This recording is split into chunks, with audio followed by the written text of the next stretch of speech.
Listen, I've known you for years, and you've been my buddy, and you and I have worked together a lot. You did all the T-shirts, and you did a lot. You were kind of my manager when I was with Impact Wrestling in Japan and stuff like that. But we stayed friends for many years, and then unfortunately, sometimes it's the tragedies that make us have to rely on our friendships. And here we are. I wish we were here talking about other things, but. What you're doing is basically just you're helping. Now you're out of South Carolina, and you're a business owner. You have a really successful realty company, and you are organizing and you are bringing supplies into North Carolina, correct? Correct. So I work for Keller Williams Realty, and we're partnering with KW Cares, which is Keller Williams' nonprofit for disaster relief. And we're about 6 hours away. We're in Myrtle Beach, South Carolina. We're about 6 hours away from Asheville, where most of the devastation happened. And we've just been collecting local supplies from people in our community, agents from our office, agents from other offices, and just getting caravans of equipment and supplies and driving them up. Now, and you're personally going on these trips, correct? You're help driving trucks down there and What are you seeing? Like, what is it like? Because, we're getting a lot of... unfortunately, I wish I could say that social media was accurate and we're getting a lot of misinformation in terms of the actual help people are getting. But what is not misinformation is what everyday Americans like yourselves have been doing and rallying. We got churches and we got groups like yourself and everyday citizens who are jumping in. And that has really been a major effort in helping. I don't want to get into, is FEMA there? Is FEMA not there? All that kind of stuff. Like at this point, it's about we're going to go with what we have right now, and you guys are doing God's work. So, what are you seeing out there? So, the devastation is worse than people are really realizing, and the main reason is you got to think about it, man. These are the mountains; they don't flood, right? Right. So the fact that they got that much rain that quickly, that the hurricane didn't break up when it got there, just showed up to Asheville and dumped on it. Wiped out, mudslides everywhere. There's mud, miles from the river, right? The line workers are finding bodies in the power lines, right? Meaning these people were 20 feet up in the air when they drowned.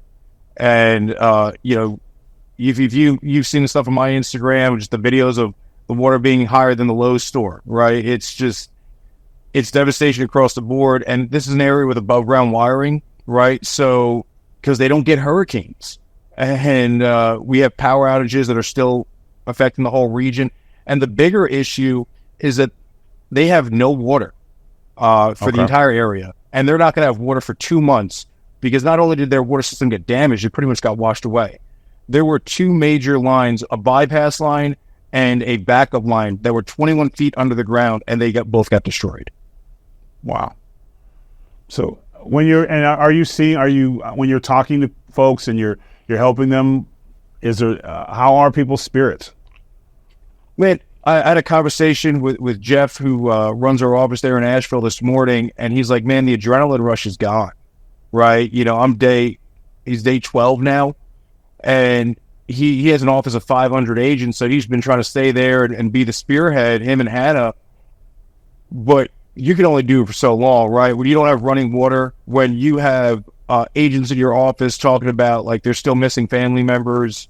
Initially we out of 500 agents, we were missing 150 right after the storm first hit. We whittled it down to about 5 agents that we still haven't gotten in contact with, but that's still crazy out of 500, right? To be missing anyone. So, and go ahead. Go continue. They're still just trying to figure out how to get through this period. Forget rebuild. We're not even there. Yeah. This You're is still about in recovery. Man, this is just making sure people have water to drink, right? Like, and basic. We're not even talking about showering, but basic drinking water. And we're even talking about in the city of Asheville, like in Asheville proper, not just the suburbs, not the outskirts, everywhere there has no running water. Wow. Because of the well, and plus, even if you have well water, you need electricity to get the well water to work. So, and then yes, and it's all contaminated. We're a little more familiar with hurricanes and power outages here on the coast, so backfeeding your generator into the panel is kind of just what we all do here. And we're trying to explain that to them up there. We're trying to bring in supplies so some people can do that. Back up the issue, right? Even if you have water to flush your toilets, A lot of people live on hills. They have septic pumps. So if you ain't got electric, nothing's flushing. And you turn into all sorts of sanitary issues and things that people there have never had to deal with before. So it's basically a hurricane where there shouldn't be, because, again, that was one of the things that, and talking with Glenn, he said that the Smoky Mountains, typically they weather the storm. By the time the storm clears the mountains, there's not much left, just some rain, maybe a few winds, but not to the level of basically the mountains were irrelevant. Or considering they maybe slowed it down for what could have been 10 times worse. But you were saying that you're seeing mud some 20 miles at least from where the river is. Man, there's miles and miles away the mud reached, right? There's areas where the streets were flooded that these are not, again, so you have people that don't have flood insurance because these are not flood areas. Right, exactly. So the idea that these people can recover is not real. Their homes are gone, houses got washed away. There's countless videos, and they're all real, of houses floating down the river. And it's still, and there's a counter effect where a lot of that water comes down from North Carolina and then ends up flooding South Carolina as well. So we're seeing issues here now where the rivers are higher than they're normally, and it's all connected. Wow. Now, if somebody, like what I'm seeing is, and I just posted a couple things on social media as I was reaching out to you and Glenn, because we're gonna just keep talking over these next few weeks just to see how things are going and how you guys are going. But the overwhelming response I'm getting from everyday Americans all across the country is, how can I help? What can we do? People were like, listen, I got trucks, I got this, I've got that. It doesn't necessarily just have to come from Elon Musk. The American people, when we move and we come together, we do amazing things. And no one gives a damn about who you vote, what color it is, and who you sleep with. They just want to help. So a lot of times people can't necessarily donate their physical bodies, but they can. Where can they send things to you guys? Where can they donate to you guys to where they can help? And in some cases, for those of you who have been out there and are starting to feel the exhaustion of helping, and as you said, the adrenaline, to maybe bring in some volunteers to help, that you guys can get up to speed and make this something that can keep going, because you're only one man, Joe. Well, this has not been the Joe Show by any means. There are 200 some odd agents in my office who have, we raised the first weekend $10,000 plus supplies, right? And we were able to drive that all up last week, and we have another tractor trailer full of stuff to now. But if you go on GoFundMe, Keller Williams Myrtle Beach Hurricane Relief, it's our office here. We're bringing it up to Western North Carolina. You can help there. And really, people have to take into account the temperatures there are about to drop into the 30s. Yeah. And these folks don't have heat because most of their HVAC were in crawl spaces or basements that got flooded. So we're bringing up propane tanks this week, propane heaters. Any of that kind of stuff is in dire need.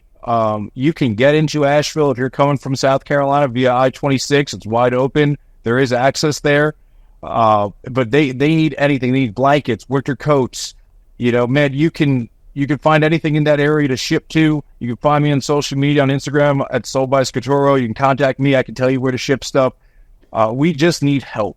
And it doesn't even matter what, man. I'm getting requests for board games, right? Because there's all these kids that have nothing to do.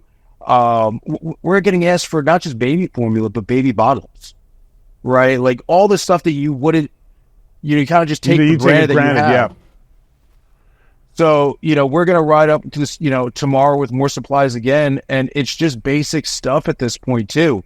But we're fortunate. We have a ton of Northerners who moved down here, and they don't throw out their winter coats, and they all donated them. So we'll be able to drive them in this week. Oh, that's great. So again, and like I said, my great tech team, they're going to put that stuff up, while we're talking, to where people can find it. And of course, my social media is your social media. So whatever you need me to put out there on my platform to help, of course, I'm 1,000% in, and I appreciate your time and stuff like that. And again, thank you guys for what you're doing. Thank your team for what they're doing. And I know that this is a long road, and literally, it looks like it's going to get worse with what's going on in Florida.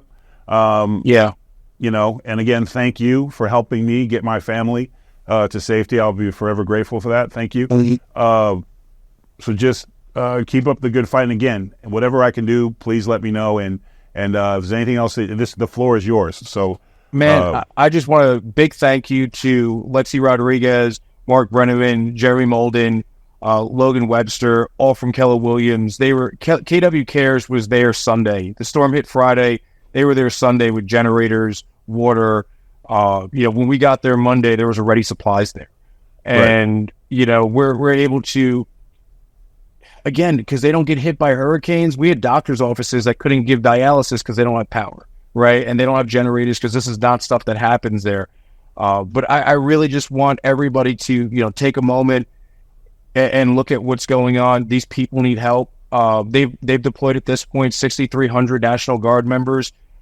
Man, they had 30,000 for Hurricane Katrina within the first week. We're at day 10 and we have 6,300. We just need help. Right. I'm not saying red, blue, whatever. We just need help. There still can't find people. The death toll is well into the 200s, and it's much higher because the missing is through the roof.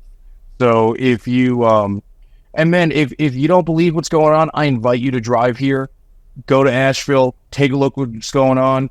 Get a first-hand account. Don't take what you see online, but just come with winter jackets when you come, all right, to help us out. Yeah, because there's no running water, there's no electricity, and it's going to be freezing cold at night. It is literally one of the most dangerous places for a human being to be without basic needs. You won't last. Hypothermia is a real deal, and especially in those mountains, it gets cold at night. It gets really cold at night, and it's even colder when you're wet and you're hungry and you're lost. And there's so many people, there's so many regular people that are helping. And that's the beautiful thing. When you go out there right now, forget the large organizations. When you're here in Asheville, you see just regular folks helping out, bringing in machinery, trying to clear roads, going through the mountains, trying to get these people. So it's a big community of effort right now, but we need more help than that. And man, they need money to rebuild their infrastructure, to get heating going. These people's homes who didn't have flood insurance don't have the money to replace their HVAC, right? Yeah. So they're not going to have heat. Yeah, because why would you have wind and hurricane insurance if you've never been around one? Here's the cold part. Hurricane Ida, when it hit my small city in Mandeville, Louisiana, we didn't have a lot of flooding, but we had tremendous wind and tree damage, and the insurance companies found loopholes to get around it, or worse, if you did get a claim, they would then drop you, so you wouldn't have insurance anymore. Or in the case of my home, they quadrupled the insurance, which means that it was going to cost me a small fortune to keep my home insured, which means I'd be having to work until I drop dead just to pay the 6-figure insurance on my home. So I ended up selling my house and having to reluctantly move from a city I loved. Mandeville and so I was blessed that I'm able to do that. But there's a lot of Americans, especially that didn't know this was coming, that were literally going to be at ground zero with no job to go to, no home to build, and the insurance company goes, well, we just don't have that for you. So that's why it's going to be really important. It's not going to be from the government. And again, I don't want to get into, are you seeing a FEMA presence there? Are you seeing the jackets? Because when I'm telling you right now, when I was going through in Ida, one of the things that I was very outspoken was I didn't see one person with a FEMA jacket on. And again, that was my I was eyes on the ground and I saw it, and I wasn't seeing it, but I did see the Cajun Navy. I did see every day John and Jane taxpayer loading up, knocking on homes. We had people offering me canisters of gas, and I was like, no, my wife's a planner. We have it. But they were going door to door, check, and it was police officers and off-duty firemen, and it was the communities coming together. And it was a tragic thing, but it was a beautiful thing. And I think we're seeing that to where, and the American people want to help. And again, my platform is your platform. And again, I appreciate you and Glenn taking time out of what you're doing, and hope we're going to do it again next week and the week after, because we're going to keep this going. And again, we're going to put up the GoFundMe stuff. We're going to put up the organizations where they can donate. And again, make sure one more time what your Instagram, so if people want to see. And of course, we'll put pictures up of what you're talking about, because you are taking pictures of stuff. So again, thank you for the hard work you're doing. Help is coming. Like I said, my base, the people who watch me every week, they also clock in and clock out of a job every week. They raise families, and they know how important it is. So the help is coming. And please don't forget, man, like Western North Carolina, they live and die over tourism. We need y'all to come back as soon as possible. When things are back up and running, please do not stay away. It is a beautiful part of the country. If you've never been there, the Smokies, the Appalachia, in Asheville, the city of, man, it is something to behold. So please come love us, come share our states with us and enjoy it. Well, thank you so much, Joe. Like I said, whatever you need, do not hesitate to ask. Appreciate you, brother. I appreciate you. Stay safe.